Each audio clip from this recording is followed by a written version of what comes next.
agree with that 100%. Would you attest that to the fact that when Kyrie and Hayward came back, there was a fighting of power, so to speak? So let me show you that I could still do the things that I was doing when you were out. And then everyone kind of relinquished that and said, we'll move the basketball. Or do you think it just naturally happened?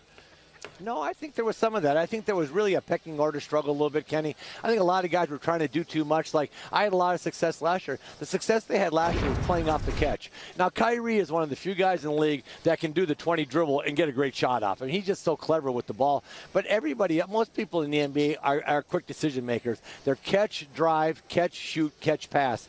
And those guys played that way last year without Kyrie and Hayward. Those guys came back, and I saw guys holding the ball a little bit. Like Jaylen Brown got to play off the catch. And he took that extra dribble, that probing dribble, trying to get his and stuff. So I think you're right, Kenny. I think there was just a lot of guys kind of figuring it out, and it took a while. It just wasn't a lineup change. I think a lot of people had to get comfortable with their role and what they had to do. They are offensively right now playing well. They're getting over 30 assists a game, and the ball's popping, which is fun to watch. I love that brand of basketball way more than I do the dribble stuff.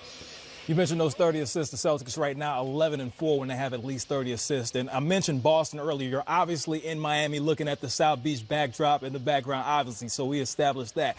But you know Danny Ainge as well as anybody. Earlier in the week, we hear Jason Tatum come out and say, I trade myself for AD. So I ask you this to say, is there any chance, although the Celtics are playing well, is there any chance there's a knee-jerk reaction or potential for a move to happen as we go towards the All-Star break in the second half of the season? Yeah, I like that Tatum is realistic. He's like, I trade me for him too.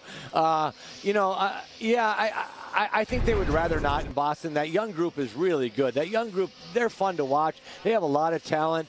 I think Danny would like to keep them together. But if they don't play well, like this stretch they're having right now, if this continues, I don't think they'll do anything. But if they fall back onto that 10-10 stretch they had, that 20-game stretch to start the season, I think Danny would pull the trigger. Danny's aggressive, man. He's an aggressive GM. He's not afraid to sit on it if he likes what he's seeing.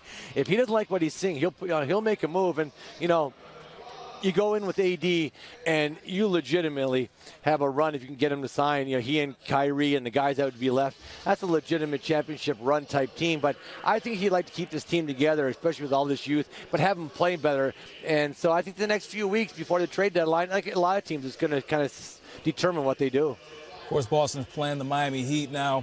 We know the Miami Heat have been struggling offensively to get points, and they're 500 over the last 6. But I don't want to ask you about their offensive troubles. I want to ask you about D. Wade.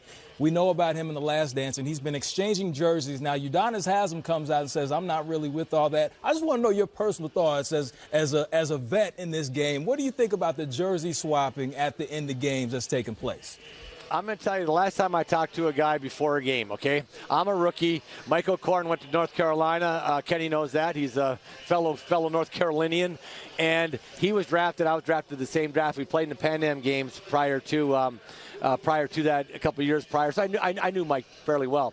So we're warming up. This is an exhibition game, by the way. So we're warming up, and I stop at half court to talk to Mike. I said, hey, how you doing? There's a hand that grabs me from behind on my jersey and pulls me back.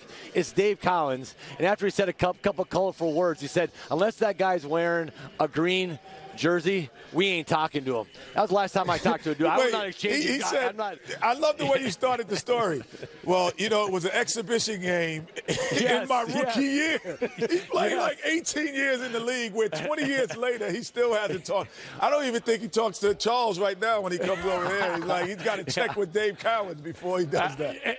And you know what, Kenny? Dave was the most rugged guy in practice. I was like, I do not want this guy mad at me. I didn't talk to anybody after that. But, that's kind of the way it was back then. You didn't really associate with the other team. But I really give this to Dwayne Wade, which I'm impressed with. He's going out with so much grace. He's helping these young guys. It's hard when you're older in this league, and your mind is sharp. You think you can really play, but your body is just not what it used to be. But he's still able, in short stretches, to really do some impressive things for this Miami Heat. Moving the ball, making the right play late in the game. You see that little turnaround fadeaway, little mini dream shake. And, Kenny, do you remember when he first got in this league, his post-up game? That guy was murder in the box. Remember that little jump hook he had? No question. he was killing it down there in that box. So yeah, I'm Dwayne impressed Wade, how he's going out. You know, Mac, Dwayne Wade, what he's done for the game. And, everyone says, well, we're talking about the GOATs and who's the best of this. We're talking about a top 5 guy in his position in the history of the game.